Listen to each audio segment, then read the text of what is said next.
Quake's house, WBLS. Put it in your mouth. You hear him? He's in the building, in the house. One of the greatest entertainers ever. Put it in your. That's my new album. That's his new album. Put it in your mouth. That's That is right. not the name of your new album. Hollywood, put it in your Hollywood, mouth. put it in your. No, it's actually called Hollywood, but I just felt like put it in your mouth. You know what? The one and only. I love you, Deja. Baby, see, See? that's the name of the album right You know there. what? Damn right. See? See, now, Wait, why you wait. getting the what? Well, come on, man. Wait. How long we go back? You know, First I of got all- to live with her, man. Let me explain something to you.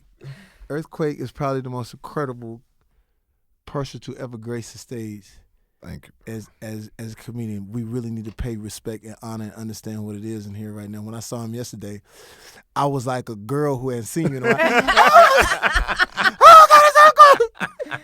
Ain't it crazy when you see the Yeah. homie, man, and it's like, Yes. oh man. But before you go in there, man, the reason why I am what I am doing this radio, Jamie has his own, and he gave me my own show on his network, Foxx On gave me Serious. mine. Yes, he did. Okay. Allowed me to wild out. He also put me down. I supposed to host the show on the time. Couldn't get out the legal problem that I had then to get to go down there. Jamie have always given back, and I lived up the street from him, and I used to walk all the way to his parties.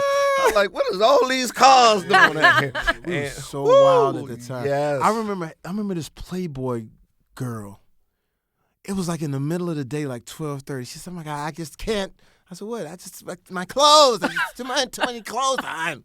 I said, "Well, what you talking about?" I just want to be free. I said, "All right, well, go ahead." And she literally stood on Van Alden with like Yes. booty shorts and just stood there and was just waving. And you know, there's old people Yes. live on our street. On People our like, street. people. Oh and, my and God. you know who lived across the street from us? Robert Conrad's son, Yeah. the guy who played James West. Yeah. His son lived across the street from us, and he'd just be out watering his driveway. Just checking. Just like I said, won't you ever come on? My wife would kill me, bro. Nah, she's a lawyer. But I just water my driveway and just watch everybody go. It's crazy. So those are the throwback memories. Are you still having those kind of crazy antics now? Just different. All kids. My boy Dave Brown, Yes. Speedy, everybody, they bring their kid to my crib on Friday. And Fox, I got to make a couple of stops. And they don't come back till Monday.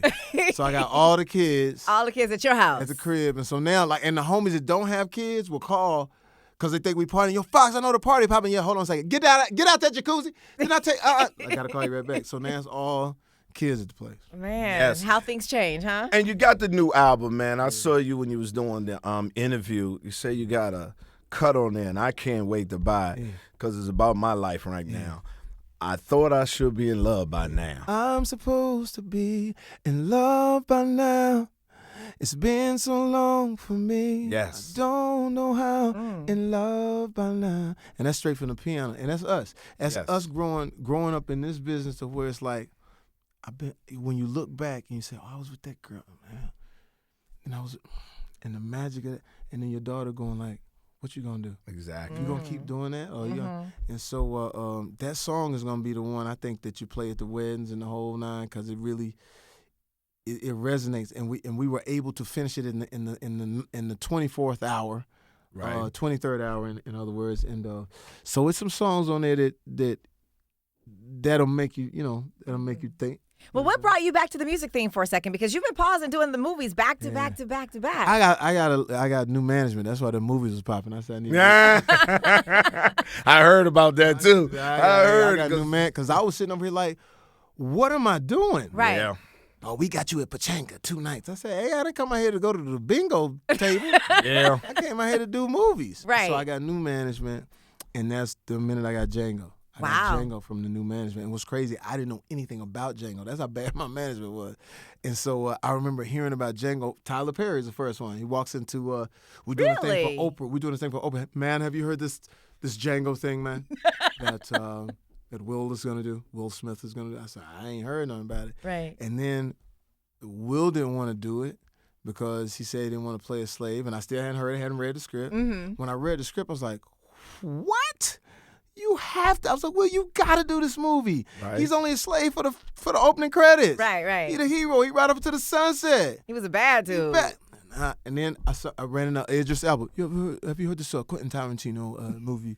So Django, blah, blah, you know, have you heard about it? I said, yeah, man. I said, you better get your good-looking black ass in there and go do it yourself, man. If you got a chance. And I don't know what happened, but somehow I said, it fell into my lap. I said, hey, I know what to do. And I got a horse. So I rode my own horse in the movie. Yeah. That was your horse? Yes. Horse, I didn't know that. Yes. I met with Quentin Tarantino. I said, hey, man, I get it. I see the vision. Because everybody was sort of worried about the N word. I said, well, that's actually what they said at the time. Right. And so that ain't the trip. I said, but I told Quentin, I said, not only I got my own horse, man. So my horse looked exactly like the stunt horse. We just had to paint the feet, like paint the shoes. So I'm on my own horse. It's funny though, because I got a black woman horse. My horse is called Cheetah. And so she a black, she a black horse. she rolling her neck too? So she like this, and they put them big scrims up for the lights, a big flowing nylon thing. Right. So when she saw that, she like, what? She What the started hell? tripping with extras there. So then the trainer grabbed her by her bit. And I said, no, don't do that. Right. She was black. She's like, tell him get his hand out my mouth. I will buck and kick everybody. So I said, don't do that. So she got used to the movie, and as she got used to the movie, you just see her progress in the movie to the point at the end where she dancing like that. Right. That's my horse, man. Yeah. Oh. That the whole nine. Yeah. Okay. So by getting the new management, that's the reason for the success in the film, because that's their expertise. The music, I'll never let go of the music because that's what I came out here to do originally. I remember being on Living Color dressed as Wanda. Hey, for real though. For real. I'm ready to go. But I just got on the show, so didn't nobody really know that character, and Teddy Riley and Guy is there. Right. And I said, oh, they here? But I'm dressed as Wanda. I said, I got my cassette tape. But I ain't tripping that I got the titties on and the size 12 and on 16 and a half pump. Right. Right. So I'm just running down the hallway, Teddy! And Teddy looked back and see a transvestite. You know what I'm saying? He was like, what? I said, no, look home. Look, Teddy, man, I do music. He said, impossible. Yeah. I said, but what? And got in his car because he thought it was like a joke or something. So my journey to get back to music has been incredible. I actually put a studio in my house in Tarzana just so I could invite people over that were musical so they could leave me 16 bars, 32 bars, because I wasn't in music. Until finally, a young man comes to one of my parties, he has a backpack on, his jaw's a little busted. It's Kanye West. He raps in front of me. I said, man, you're incredible. How come you ain't got none? He said, I actually got a song for you. I said, really? I got a studio in the back. Let's go. Let's do this. He get in the back and he says, the song goes, she says she wants some Marvin Gaye, some Luther. I said, I got it. I'm an R&B singer. I know what music is about. You don't know, young man. Hold on. She says she wants Marvin Gaye. He said, what are you doing? Every run in the world. I said, I got to put the run on it because, you hip-hop. This is R&B. And this is when that Kanye knew what he was talking about. He said, don't do that. Don't do that. Just sing it the way it is because it's hip-hop. And I'm thinking in my mind, this ain't going to work. He ain't going to make it. He ain't going to make it. So I go off and do a bad movie, come back. And when I come back, my boy Brian said, remember that song you said was whack? It's #1 in the country. That's Slow Jams, right? That's how I got into the music. And then even further, that young people who hadn't seen me on In Living Color or the Jamie Foxx show thought I had just got on with Kanye. So they gave me new life for the music. Then we do Ray Charles. Hey, you know what? I'm going to make it do what it do. And then that wins the Oscar. And then my boy calls me and says, you want to be in the music business? I said, yeah. Kanye doing this song right now. It's crazy. You better get down here. And they were working on Gold Digger. When I walk in, everybody like 16, 20 dudes. I ain't saying. I said, oh, that's hot. My boy said, Brian said, no, it ain't. I said, what? Brian stops the track. He said, it ain't hot unless you put Foxx on it. And I said, Brian, what you doing? Going in there. And Brian takes over the session. I'm going in the session. And so I'm like, all right, run it back. Oh, I got it. She she take my money when I leave. Yeah, she's a trifling friend indeed. Oh, this is a gold digger. Way over town. And that's the rest of history. So music, I finally got into it. I don't want to let it go just yet. I just want to keep doing the tracks. And when you hear this album, you'll dig it because it'll keep you young too. Yeah. It's some young bounce on it, like the one we got with Chris Brown. I like that one. When you know, I got it. Thank you. Yeah. But I got a dude who young with an old soul who write. He write young. He said, Foxx, I'm going to keep you right. Because when I get too young, my daughter get at me. Corinne? Yeah. What's she saying? She checking you, Daddy.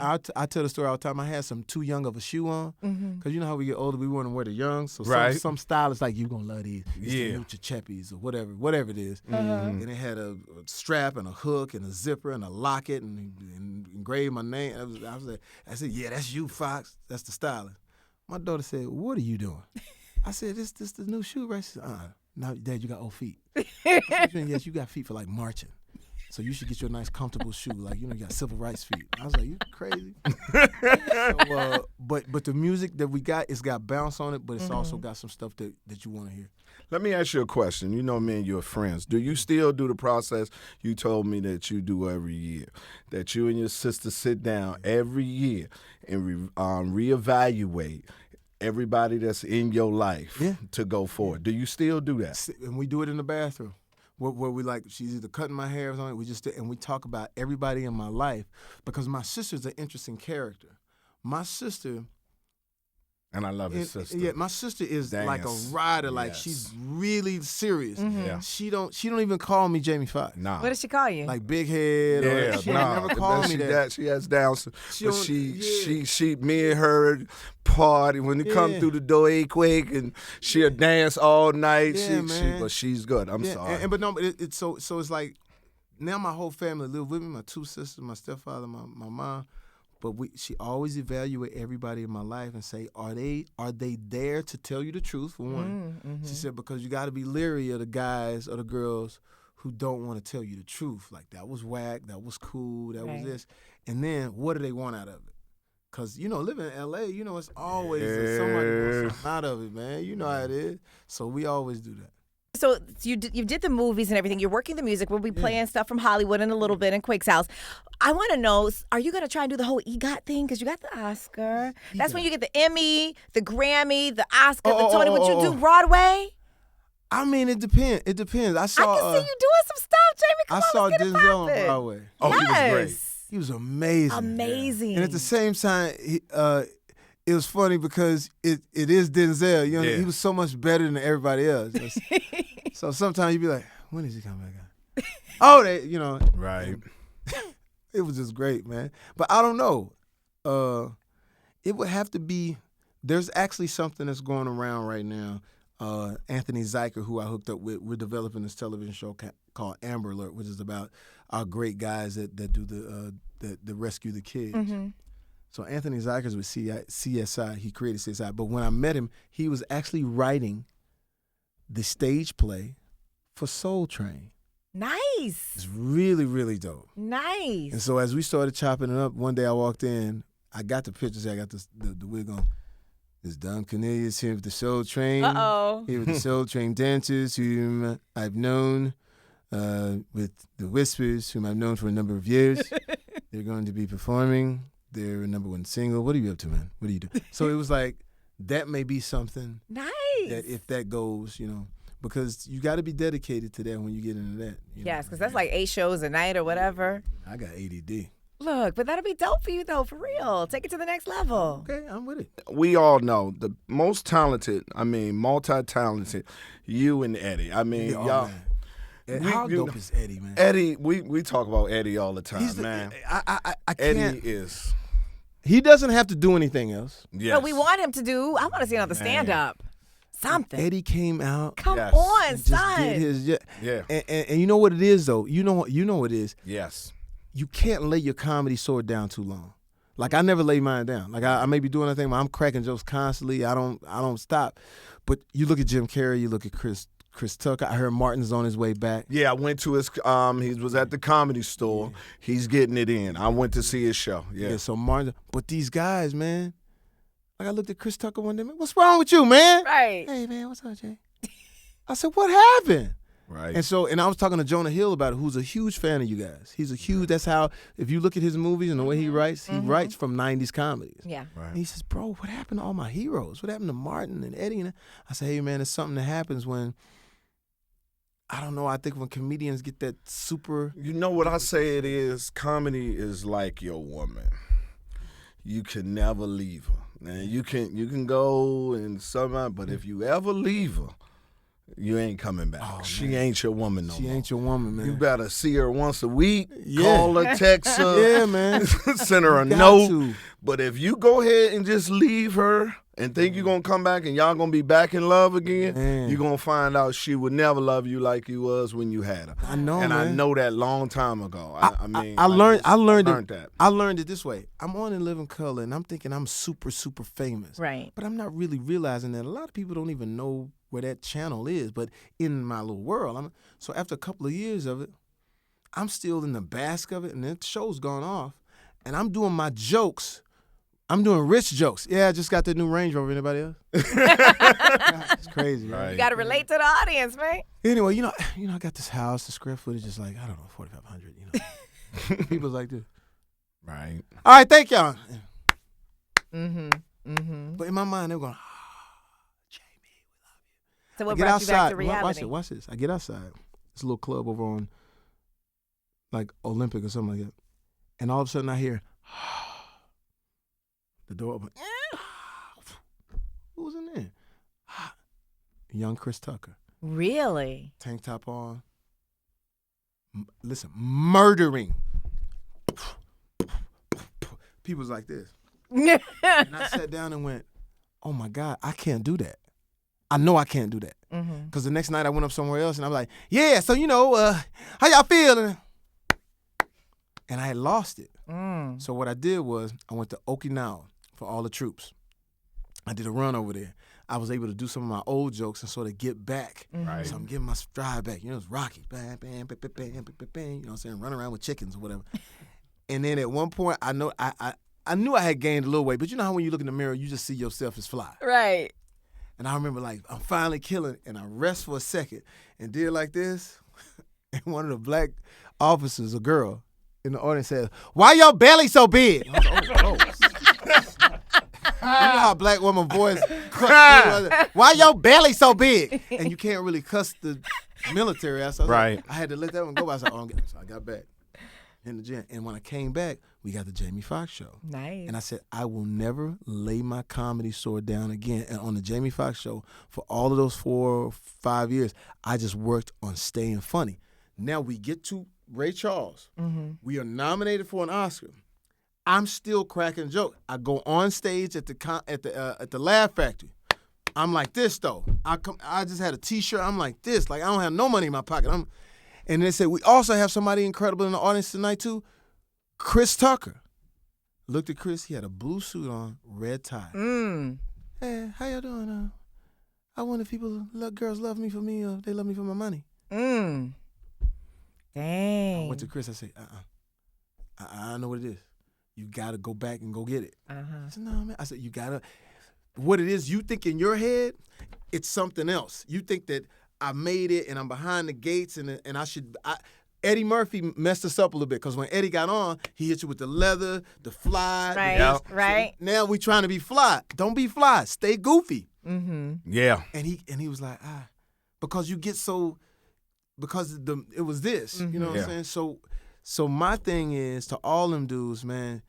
Just like you say, you lay your comedy sword down, like I did the iHeartRadio thing, right?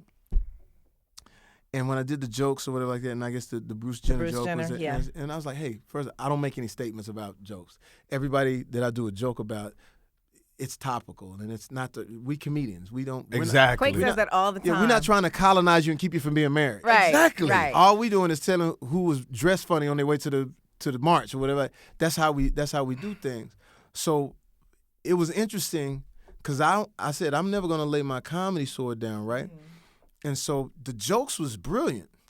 And when they asked for the apology or whatever they tried to, we live in a world now where everybody's trying to get the buzz. I said, I ain't gonna do that. I'm not buying into that. But we just here to clown and have jokes. When they talked about the trans, they made up, I don't know if they made this up, but they called me a transiophobe.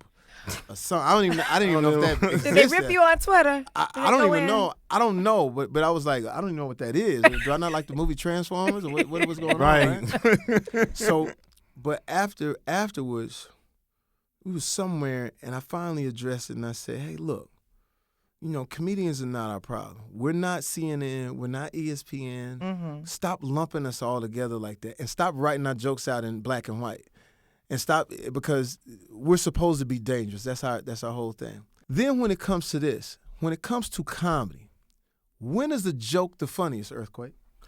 When it's honest. Yeah. That's right, when it's honest, and I tell them that all the time. And when it's not about you. Exactly. When the joke ain't about you, we like, oh, he's talking about the blacks. Right. All the Mexicans, all the Jews. Yeah. And then when they say we don't like dudes with big teeth and dyed hairlines, hey man, hold on. What are you talking about, man? What? I should call LeBron. That's offensive. That's offensive. We should march. Yes. We always feel a little sting when it's you. Here's the last part about it. If I can't joke about you, then you're not allowed to laugh at anybody else who's being joked about. Right. And that's why I left it, because we're going to keep the and then what was crazy about the Bruce Jenner joke, the next night on the roast, that's all they did was Bruce Jenner jokes. Yeah. So it lets you know that was just, topical, but we are to never lay our swords down, and if we have to, we will march. Yes. And it would be the funniest march ever. And before we Comedians go, march. I got one more question. Please explain to everybody about the Miss. Remember before, we was there with just before you got the Oscar and you got nominated. Miss. I'm lost. Break it down. Tell them about the Miss. This is something. Missed is whenever it's your time, you start looking better. Like I was at this is when Puff was on. When Puff was hot. It's like 99, 98, 2000. Puff was bigger than life. Puff would walk into a club, and women would turn to their boyfriend. Okay, Puff is here. I'm gonna go ahead and go. Puff is at the house. Probably meet you call it Tuesday or something like that. Because Puff is here. Right. I'm gonna go with him. And I would hear people going like, "Oh my God, Puff is gorgeous," right? And it was his aura. He's having a party, and these girls. So it got wild with these girls that I know. And this girl was like, Jamie, why don't we ever do something together, physically? And I'm like, we friends. So something went down, and then it got weird, and she got mad. I can't believe I did this with you. Look at you. I did this with you, and I could have done it with anyone. Instead, I picked you, and look at you with your ugly teeth. And I was like, what? Yeah, your teeth, and I can't believe I did this with you. Look at you. And then her girlfriend came in. Okay, you know what? Yeah, this went bad, and look at him with his ugly teeth. And to the point, I was like, what is going on with the teeth? So, Puff walks in, shirt off. Hadn't worked out in a minute.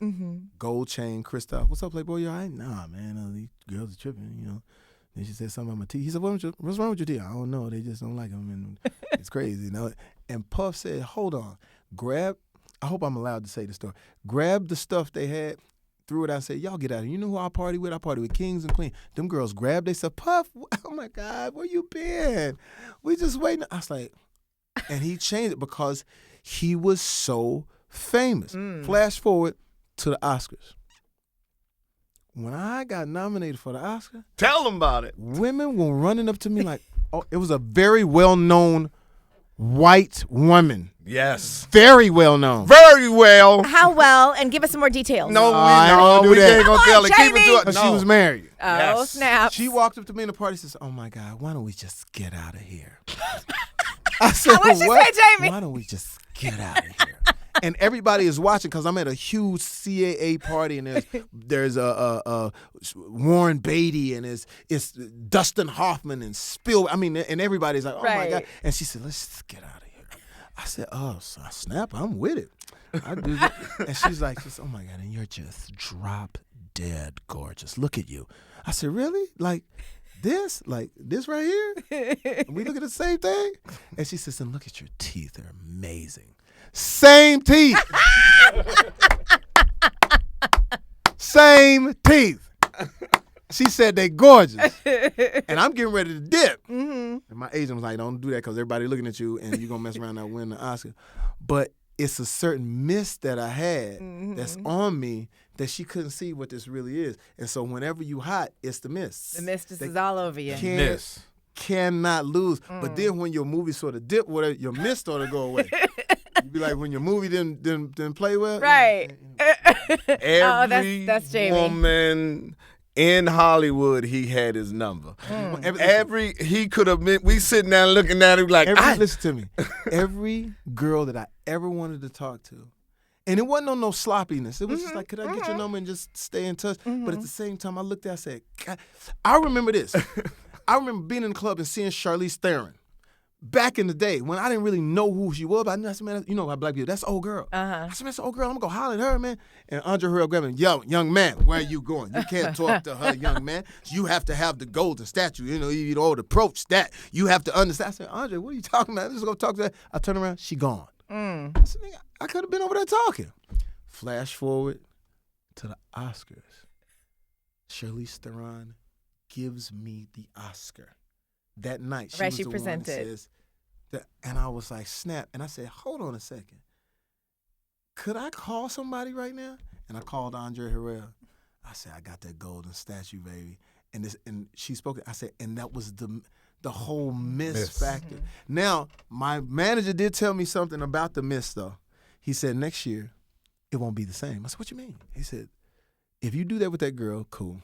I can't tell you what you do, but I would suggest not to do it because next year they won't be on you the same. And then next year when I went to that same party, hey, Jamie. So anyway, because it was someone else's time. Exactly. But when you got that missed, it's amazing. All right, well, they're giving us the wrap-up sign, but before we go, we got to get some tea real quick. Jamie, you talk about all these women dating this and that, but you keep your private life on the low. I think you have to. But we want to know the tea. I saw magazine articles. I said, yeah. They was blowing that up. Yeah, what? And that was actually... with that young lady, we were actually working on an animation with Anthony Zeiker. So, and they've always tried to sort of loop y'all together. So, and I had to come out and make a statement, say, come on, man, y'all stop that because, you know, kids are involved and so like that, and I see it from a different lens. When it comes to being private with your relationships, though, I think it's the most necessary thing in this business. Because think about it like this. When J and B were together and it was over in the corner, it was private, you really didn't know. How dope was that? Then when they came out, how many shots did they take at him? Every time Jay-Z does something, is he leaving Beyonce? Beyonce trying to get with the president. You can't maintain it. Jennifer Aniston, I was at a party. I was getting ready to say something about Jennifer Aniston. It was a big party. It was Robert Downey Jr.'s 45th birthday party. And I'm naming everybody, and I went, and she went, please don't. I said, no, I'm going to say a joke. No, please, I can't take it. So I turned to Mike, I said, what's wrong? She said, I have been defined by that guy. When you say my name, you say his name. She said, things will happen with them that has nothing to do with me. They'll still put me in the magazine. I can't shake it. So my thing was, to anyone I date, I said, if you want the red carpet, go do the red carpet by yourself. I ain't with that. Really? Because you can't maintain it because now, if you get on that magazine or in that social media, now they start to tip the scales and write the narrative that they want to write. True that. They think about it. Anything you do you think is fly, once it hit the social media, they'll make it look goofy. Right. So even with relationships, it's just hard to maintain. So I always stay quiet with that. Y'all put your hands together for the Oscar winner, my great friend, Mr. Jamie Foxx. In Thanks, the building. Jamie. Yes. Love you, man. Love you.